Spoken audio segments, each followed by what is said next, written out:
नमस्कार मित्रांनो, श्री स्वामी समर्थ.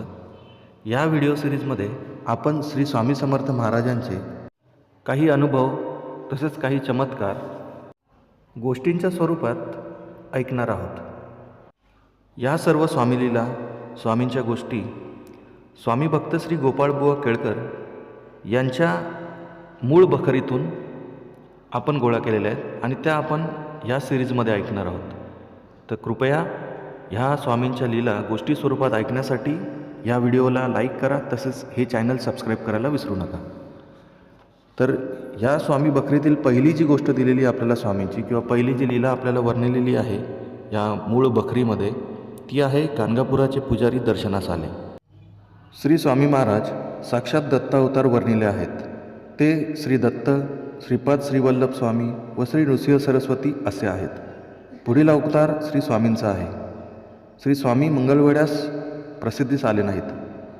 गाणगापूर आपले मुख्य स्थान, त्याचे नजीक वास करून प्रसिद्ध व्हावे या हेतूने श्री स्वामी अक्कलकोटास प्रसिद्ध झाले. श्री स्वामींचे सर्व भक्त त्यांस दत्ताचा अवतार मानून भक्ती करतात व पुढील चरित्रावरून सर्व वाचकांची तशीच खात्री होणार आहे. गाणगापूर हे श्री नृसिंह सरस्वतींचे स्थान आहे.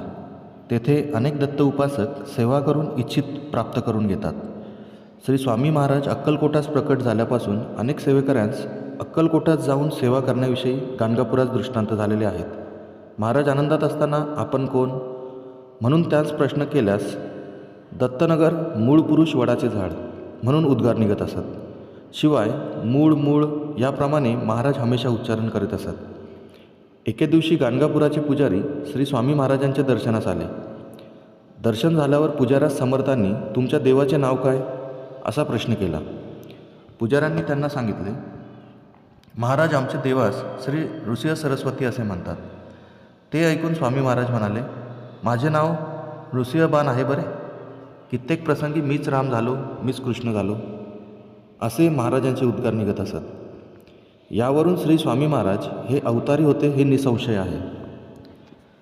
राजश्री चिंतोपंत अप्पा टोळ यांची व महाराजांची सोलापुरास गाठ पडून नंतर महाराज अक्कलकोटास आले. त्याबद्दल साग्र हकीकत पुढे देण्यात येईलच. चिंतोपंत हे महाराजांचे पूर्ण भक्त होते. महाराज हे दत्त अवतार असून त्यांच्या सहवासाचा लाभ होणार हे त्यांना 5-7 वर्षे अगोदरच कळले होते. ती गोष्ट अशी आहे की श्री क्षेत्र पंढरपुरास गोपाळबुवा नावाचे महासिद्ध जगद्वंद्य पुरुष होऊन गेले. सन 1846 ते 47 साली राजश्री चिंतोपंत अप्पा टोळ सोलापुरास मामलेदार असता त्यांचे हाताखालील नगदी कारकून साताऱ्यास रजेवर गेले होते. परत येताना ते पंढरपुरास मुक्कामास आले. आपण कोण, कुठे असता म्हणून बुवांनी त्याच प्रश्न केला. कारकून म्हणाले, आम्ही सोलापुरास मामलेदार कचेरीत कारकून आहोत. हो, तुमचे मामलेदारास पत्र द्यावयाचे आहे असे बुवा म्हणाले व त्यांना दौत लेखणी कागद आणण्यास सांगितले.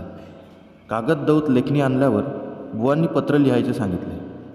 त्यातील मुख्य मुद्द्याची ही गोष्ट होती की काही दिवसांनी तुम्हाला महान योगी सत्पुरुष दत्तात्रेयांची गाठ पडून दर्शन व सहवास होईल. त्यानुसारच पुढे 7-8 वर्षांनी चिंतोपंतांची व समर्थांची गाठ पडून चिंतोपंत श्री समर्थांचे निस्सिम भक्त झाले. श्री स्वामी साक्षात दत्त अवतार आहेत याबद्दल त्यांची पूर्ण खात्री झाली होती. गाणगापुराचे श्री नृसिंह सरस्वतीस नवस केलेले पुष्कळ भक्तजन अक्कलकोटास श्री स्वामी सानिध्य नवस पीडित असत. घाटावरील एका ब्राह्मणाने श्री नृसिंह सरस्वतीस असा नवस केला होता की आपणास पुत्र झाल्यास त्याचे उपनयन गाणगापुरात येऊन करेन. श्री दत्तकृपेने पुढे त्यास पुत्र झाला. नवस फेडण्यास तो ब्राह्मण कुटुंबासह वर्तमान गाणगापुरास जाण्यास निघाला. अक्कलकोटपर्यंत गेल्यावर ब्राह्मणाची पुंजी संपली. तेव्हा त्या ब्राह्मणाने श्री स्वामी समर्थ महाराजांची प्रार्थना केली की आपणास गाणगापुरात जाऊन नवस फेडवत नाही तर आपण दत्त अवतार आहात, तर येथेच नवस फेडून घ्यावा. महाराजांनी मान हलवली. ते पाहून त्या ब्राह्मणाला मोठा आनंद झाला. मग त्याला समर्थ कृपेने द्रव्याची मदत मिळून मुलाची मुंजही झाली. नवसाची सांगता झाल्याबद्दल ब्राह्मणास दृष्टांत रूपाने श्री दत्तांनी सांगितले. अक्कलकोटास हल्ली दत्तजयंतीचा व गुरुप्रतिपदेचा माघ वद्य प्रतिपदेस उत्सव होतो. या उत्सवास अक्कलकोट संस्थानातून सालाना 300 रुपयांची नेमणूक आहे. गाणगापूर येथे भक्तास अक्कलकोटास जाण्याविषयी दृष्टांत होत असतात. त्यापैकी काही दृष्टांत आपल्याला पुढील काही गोष्टींमध्ये ऐकायचे आहेत. तर नक्कीच आपण पुढील व्हिडिओ पाहून त्या कथा देखील ऐकाल, त्या गोष्टी किंवा त्या स्वामीलीला आपण ऐकण्यास उत्सुक असालच. जर गोष्ट आवडल्या असल्यास लाईक व चॅनलला सबस्क्राईब करायला विसरू नका. धन्यवाद. श्री स्वामी समर्थ.